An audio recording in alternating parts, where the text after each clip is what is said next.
오늘 저희가 함께 보실 말씀은 시편 13편입니다. 시편 13편, 제가 가지고 있는 구약성경 811면에 있습니다. 시편 13편 1절부터 6절까지의 말씀을 다 함께 한 목소리로 읽겠습니다.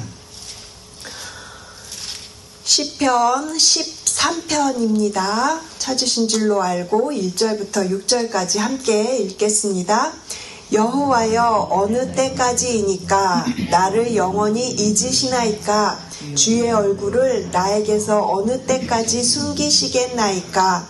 나의 영혼이 번민하고 종일토록 마음에 근심하기를 어느 때까지 하오며 내 원수가 나를 치며 자랑하기를 어느 때까지 하리이까? 여호와 내 하나님이여, 나를 생각하사 응답하시고 나의 눈을 밝히소서. 두렵건대 내가 사망의 잠을 잘까 하오며 두렵건대 나의 원수가 이르기를 내가 그를 이겼다 할까 하오며 내가 흔들릴 때에 나의 대적들이 기뻐할까 하나이다. 나는 오직 주의 사랑을 의지하여 싸우니 나의 마음은 주의 구원을 기뻐하리이다. 내가 여호와를 찬송하리니 이는 주께서 내게 은덕을 베푸심이로다. 아멘. 오늘 저희가 시편 13편 말씀을 읽었는데요. 이 시는 다윗이 지은 시입니다. 하나님께 선택받은 이 다윗이 원수의 그 끊임없는 계속되는 공격 앞에서도 그는 몸과 마음이 한없이 지쳐버린 그런 상황 속에서도 이렇게 시편의 시를 지을 수가 있었던 것이죠. 조금 더 깊이 들어가 보면 마치 하나님의 얼굴마저도 보이지 않는 것 같은 그러한 순간이라고 우리가 느낄 수가 있습니다. 그러한 자리에서 다윗은 하나님을 향해서 그 자신의 마음을 쏟아놓죠. 그것을 바로 시편의 비탄시라고 이야기를 하는데, 그 비탄시가 오늘 본문이 읽은 저희 13편입니다. 비탄시라는 것은 보통 세 가지의 흐름을 갖고 있는데, 그 비탄시는 첫 번째, 지금의 고통, 그런 상황을 끊임없이 하나님께 쏟아놓는 절규가 있다라는 것입니다. 그리고요, 그 고통을 이기게 하시는 분이 오직 하나님뿐이시다라는 그런 간구의 기도가 이어지고요. 그 다음에는 이제 자신이 결국 승리할 수 있는 것, 그리고 자신의 기도에 응답하시는 분은 하나님이시다라는 믿음의 고백으로 찬양을 올려드리는 그 세 가지의 흐름이 바로 비탄시의 형식을 가지고 있습니다. 그래서 오늘 이 시편 13편은요, 이 형식을 그대로 가지고 있어요. 절규와 간구와 찬양을 우리가 오늘 본문에서 찾아볼 수 있다라는 것입니다. 우리 다시 한번 1절 말씀과 2절 말씀 함께 읽겠습니다. 여호와여, 어느 때까지이니까 나를 영원히 잊으시나이까? 주의 얼굴을 나에게서 어느 때까지 숨기시겠나이까?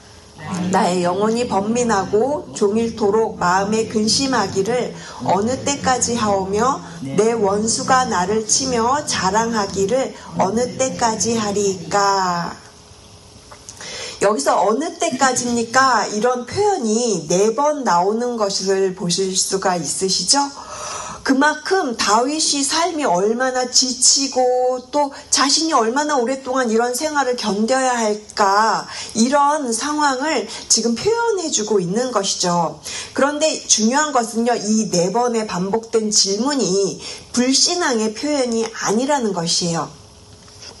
다윗은 하나님이 멀리 계시는 것처럼 보이는, 그렇게 느껴지는 상황 속에서도 하나님을 향해서 부르짖습니다.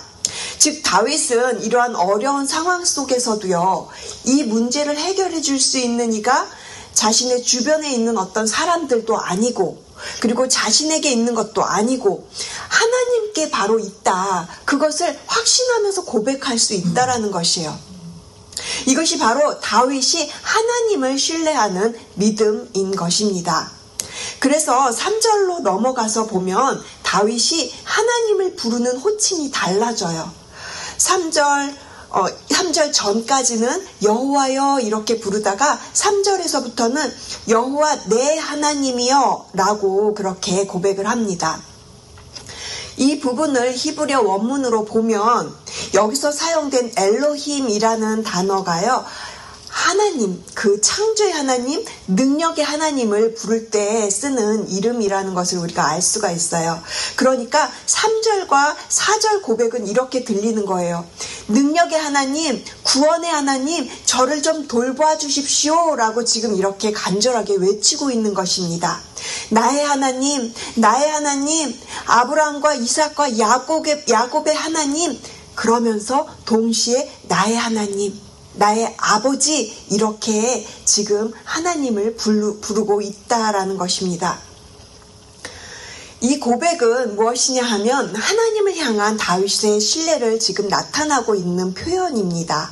하나님과의 친밀함을 이야기하는 것이고요. 그래서 내가 하나님, 나의 하나님, 이렇게 내가 하나님을 의지합니다 라고 고백하는 이 믿음의 고백이 바로 나의 하나님이라는 것에서 우리가 알 수 있다라는 것이죠.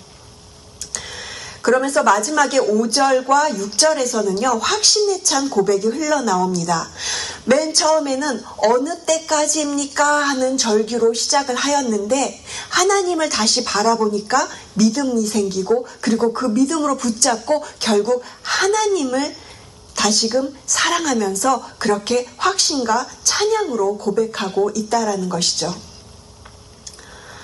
다윗이 이렇게 어려운 상황 속에서도 기쁨으로 하나님을 찬양할 수 있었던 이유는 무엇입니까? 그것은 자신의 삶을 되돌아보면서 과거에도 여전히 언제까지나 자신을 선하게 이끌어 오신 그 하나님을 기억하고 그 하나님을 경험한 바가 있었기 때문에 그 하나님을 기억했을 때 그렇게 다시 또 하나님을 찬양할 수 있었던 것이죠.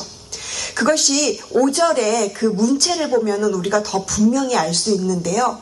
5절에 보시면 나는 오직 주의 사랑을 의지하여 싸우니, 여기서 의지하여 싸우니 이것은요 완료형입니다. 이미 여러 번 반복해서 하나님을 의지하면서 살아온 경험에서 이미 알고 있는 거예요. 그래서 의지하여 싸우니 이렇게 다윗이 고백하고 있는 거고요. 반면에 5절 후반절을 보시면 나의 마음은 주의 구원을 기뻐하리다 이러면서 이 표현은 기뻐하리다 미완료형인데 앞으로도 계속해서 기뻐할 것이다 라는 다짐이 담겨있는 문체인 것을 우리가 알 수 있습니다. 즉 다윗은 자신의 삶 속에서 경험했던 그 하나님이 자신의 삶을 그렇게 신실하게 이끌어가고 어려운 순간에서도 자신을 포기하지 않고 자신이 하나님을 멀리하지 않고 그렇게 자신과 함께했던 그 구원의 하나님을 경험했기 때문에 의지하여 싸우니 이 표현을 쓰고 있는 거고요. 그러한 확신 속에서 그러면 자신이 앞으로 이렇게 이 자신의 미래가 어떻게 될 것이냐, 그럼에도 불구하고 하나님을 찬양할 것이고 하나님을 기뻐할 것이기 때문에 기뻐하리다 라는 표현을 쓰고 있다라는 것입니다. 과거에도 하나님께서 나의 삶을 붙드셨으니 이제 앞으로도 그 하나님을 찬양하면서 살겠다라고 하는 믿음의 선포인 것이죠. 그렇다면 오늘 본문을 통해서 우리가 붙들어야 할 말씀을 3가지로 정리해 보겠습니다. 첫 번째는 신앙은 고난 속에서 성숙해진다라는 것입니다. 야고보서 1장 2절은 우리에게 이렇게 이야기를 하죠. 내 형제들아 너희가 여러 가지 시험을 당하거든 온전히 기쁘게 여기라. 왜 우리는 시험 당할 때 기뻐해야 합니까? 우리가 시험을 통해서 고난을 통해서 그 고난이 우리를 단단하게 하고 하나님을 더 깊이 경험하게 만드는 시간이기 때문에 그렇죠. 우리가 시험을 통해서 그렇기 때문에 지금 이 자리에 어려운 상황 가운데 그런 어려운 시간을 넘어가시는 분들이 계시다면 이 말씀이 오늘 여러분들에게 새로운 힘이 되기를 그렇게 소원을 합니다. 그리고 둘째는 하나님의 침묵은 하나님의 부재를 의미하지 않습니다. 하나님께서 아무리 말씀하지 않으시는 것 같다고 느껴질 때, 그리고 하나님이 멀리 계시는 것 같다고 그렇게 느껴지실 수 있습니다. 하지만 성경은 우리에게 분명히 말씀을 합니다. 하나님께서 말씀하실 때도 함께 계시고 또 침묵하실 때도 여전히 여러분과 함께 하시는 그 하나님이신 줄로 믿습니다. 우리가 듣지 못할 뿐입니다. 하나님께서는 우리 모두의 그 간구를 당연히 다 들으시고 아신다라는 거예요. 그렇게 하나님은 우리와 함께 하시고요. 그리고 우리와 동행하며 걸어가시고 계시다는 그 확신이 저와 여러분들에게 넘치는 복된 하루가 되셨으면 좋겠습니다. 마지막으로 세 번째는요. 상황에 따라서 흔들리지 않는 신뢰가 참 믿음입니다. 잘 될 때는 누구나 주님을 신뢰합니다 라고 말하기가 쉽죠. 하지만 우리의 생각을 넘어서는 어려운 일이 찾아올 때, 예상치 못한 일이 있을 때, 그때가 진정으로 믿음이 시험되고 있는 순간입니다. 오늘 저희가 읽은 이 시편 13편의 배경은요, 다윗이 사울 왕으로부터 도망 다니는 동안에 이 시를 기록했다고 합니다. 다윗은 사울에게서 쫓겨다니는 긴 시간 동안에 하나님을 향한 신뢰를 버리지 않았어요. 그래서 이 시의 마지막이 찬양으로 끝날 수 있는 것이죠. 사랑하는 성도 여러분, 상황이 어렵다면 그 마음을요, 하나님께 그렇게 솔직하게 그저 다 내놓으시기를 바랍니다.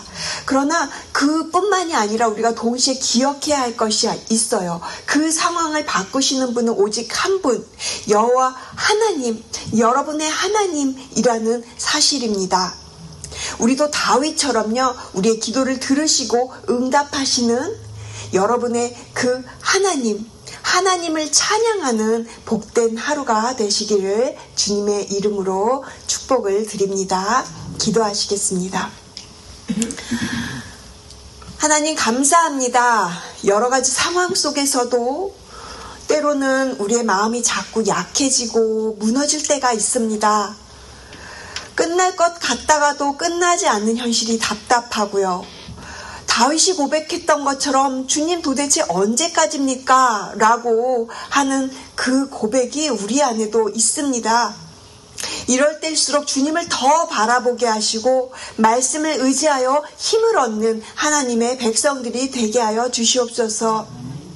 우리의 믿음이 고난 속에서도 더 굳건해지게 하시고 어떠한 상황 속에서도 하나님에 대한 신뢰가 흔들리지 않는 저희들에게 믿음을 허락하여 주시옵소서. 우리와 함께 하시고 날마다 우리와 동행하시는 주 예수 그리스도의 이름으로 간절히 기도드립니다. 아멘.